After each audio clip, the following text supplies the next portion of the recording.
Amalur is changing. Magic, once lost to the mortal races, has returned to the world.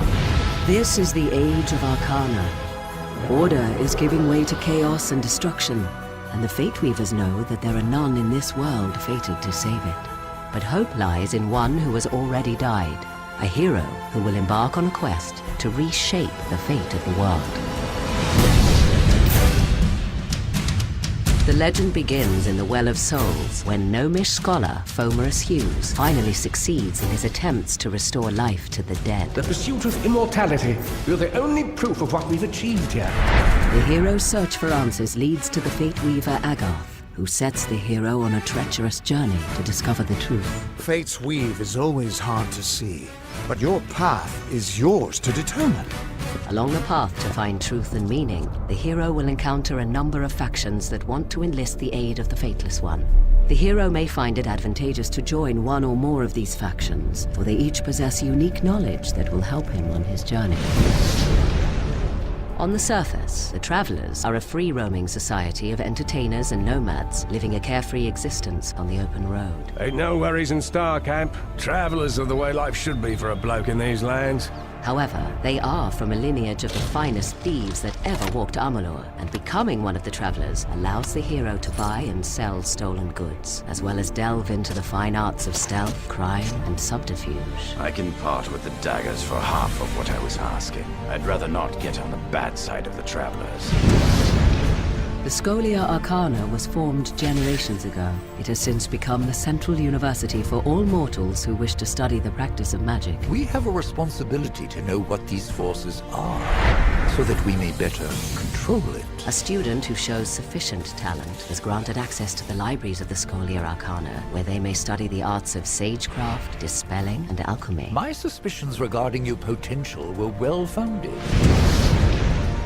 The once proud and noble warriors of the Warsworn are now known as the finest and fiercest hired swords in the Phalanx. A mercenary sells a sword without honor. The Warsworn sell honor armed for battle. The name of the Warsworn strikes fear into the hearts of enemies throughout the land. Once proven in battle, a Warsworn pledge has access to skills, weapons, and training that cannot be found elsewhere. I've trained, I've dreamed. I will join the Order. Amalur is host to more than just mortal man and their factions. The world is riddled with other races with numerous alliances, from the studious gnomes to the immortal Fae.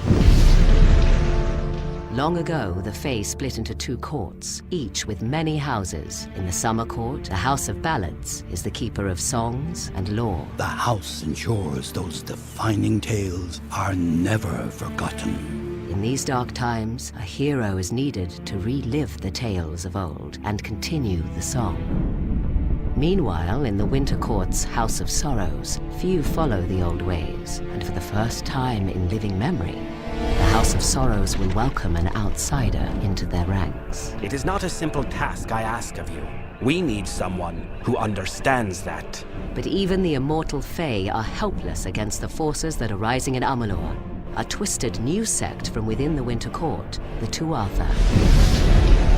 The Tuatha grow in power, driven by their strange new god toward the destruction of all mortal life. They are warriors, priests, and zealots who worship the god under the mountain and obey only Gadflow, their malevolent leader.